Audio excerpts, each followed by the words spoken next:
तर गाईज तुम्ही जर तारक मेहता का उल्टा चष्माचे आताचे एपिसोड बघत असाल तर त्याच्यामध्ये आता एक रिसेंटली एक एपिसोड झालेला, त्याच्यामध्ये तो बापूजी झाडावरती अडकतो आणि मग नंतर त्याला झाडावरनं खाली उतरण्यासाठी खूप प्रयत्न करतात.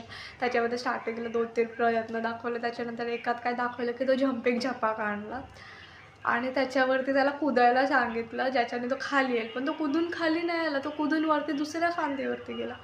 कसं काय जाऊ शकतो कोण दुसऱ्या फांदीवरती भाई, म्हणजे दाखवायचं म्हणून काहीही दाखवायचं. आणि नंतर काय ते दहीहंडीला थर लावतात, ते थर आणले ती म्हणजे लोक आणले आणि त्याच्यावरनं त्याला खाली उतरवायचा प्रयत्न. त्याच्यापेक्षा एखादी जर शिडी आणली असते आणि त्याच्याने जर खालती उतरवलं असतं तर किती इझी होता. पण नाही, त्यांना जबरदस्तीची कॉमेडी आणि जबरदस्तीचे प्रॉब्लेम्स दाखवायचे होते त्याच्यामध्ये की कसं काय काय फेस करायला लागते. पण त्याच्यामध्ये काहीच लॉजिक नाही आहे, काहीच फनी वाटत. तुम्हाला काय वाटतं त्या एपिसोडबद्दल, आताच्या रिसेंट एपिसोडमध्ये ते पण सांगा.